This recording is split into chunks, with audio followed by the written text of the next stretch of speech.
Good morning everyone, তোমরা সবাই কেমন আছো? আশা করি তোমরা সবাই খুবই ভালো আছো। তো আমিও খুব ভালো আছি। তো আবার একটা ছোট্ট মিনি ব্লগ নিয়ে চলে এলাম।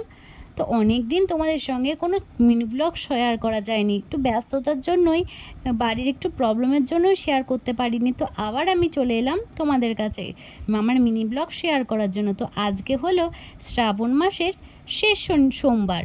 তো মন্দিরে তো যেতেই হবে, ভোলানাথকে তো প্রণাম করতেই হবে, পুজো দেবো। তো ওই জন্য রেডি সেডি হয়ে একটু বউ সাজুগুজু করে চলে গেলাম মন্দিরে পুজো দেওয়ার জন্য। তো সব পুজোর জিনিসপত্র নিয়ে বেরিয়ে পড়লাম। তো ভিডিওটা কিন্তু আমার মেয়ে করে দিচ্ছে, কারণ আমার মেয়েকে আস্তে আস্তে আমি শিখিয়ে নিচ্ছি, কারণ আমার তো বাড়িতে ভিডিও করার লোক নেই। তো দেখো, রাস্তাতে এসে টোটোও পেয়ে গেলাম। তো টোটো নিয়ে চলে গেলাম একটা মিষ্টির দোকানে। তো ওখানে পুজো দেওয়ার জন্য মন্ডা ও ফল টল কিনে নিলাম। তো তারপরে দেখো চলে এলাম আমার মন্দিরের কাছাকাছি। ওই দেখো দূর থেকে দেখতে পাচ্ছ আমাদের শিববাড়ি। দেখো আমি প্রবেশ করে নিলাম মন্দিরের ভিতর। দেখো লাইনে দাঁড়িয়ে আছি, কত যে লাইন হয়েছে, কিন্তু দেরি হয়নি, অনেকটা তাড়াতাড়ি হয়ে গেছে, লাইনটা অনেক তাড়াতাড়ি এগোচ্ছিল। তো ওই দেখো ওইদিকে হচ্ছে হরিনাম। তো আমার এই দেখো পুজো দেওয়া কমপ্লিট, আমিও চলে এলাম বাড়িতে। এ দেখো কত ভোলে বাবা যাচ্ছে। তো বাড়ি এসে যেটা কাজ রেগুলার, তাড়াতাড়ি করে ড্রেসটা চেঞ্জ করে ঝটপট করে আমি জলগুলোকে ভরে নিলাম, কারণ এসে না একটুকু জল খেতে পাচ্ছিলাম না। তো জল না ভরলে জল খাবো কী করে? তো এদিকে আমার গাছটাকে আমি জলটা চেঞ্জ করে নিয়ে ভালো করে একটু জলটা উপর থেকে ছিটিয়ে দিলাম। এই গরমে গাছের পাতাগুলো ন্যাস্তা হয়ে যাচ্ছে।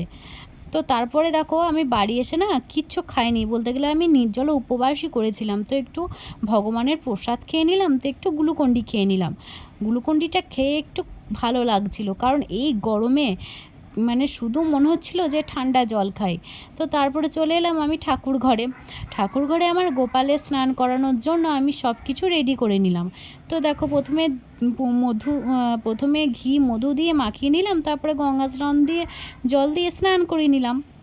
তো দেখো আমার গোপালসোনাকে কত সুন্দর লাগছে। তো বাড়িতে আমার মেয়েকে দেখতে পাচ্ছ না, না আমার মেয়ে একটু পাশের বাড়ি গেছে, ওই জন্যে, না হলে তো ওকে না দেখতে পাওয়া যাবেই না, সব সময় ঘুরু করবে। তো আজকে আমার বোন বাড়ি আসার কথা কলকাতা থেকে, তো আমার বোনের জন্যে আমি অপেক্ষা করছি। তো বাইরে কত বৃষ্টি, দেখো বিকাল হয়ে গেছে, বিকালে একটু সাজুগুজু করছি। তোমরা তো বুঝতেই পারছো আমার বোন এসছে আর আমরা বাজার যাবো না, এ তো হতেই পারে না। তো দেখো আমরা বাজারে বেরিয়ে পড়লাম, অনেকটা কাজও কমপ্লিট, বাড়ির পথে এবার আমরা রওনাও দিয়ে দেবো।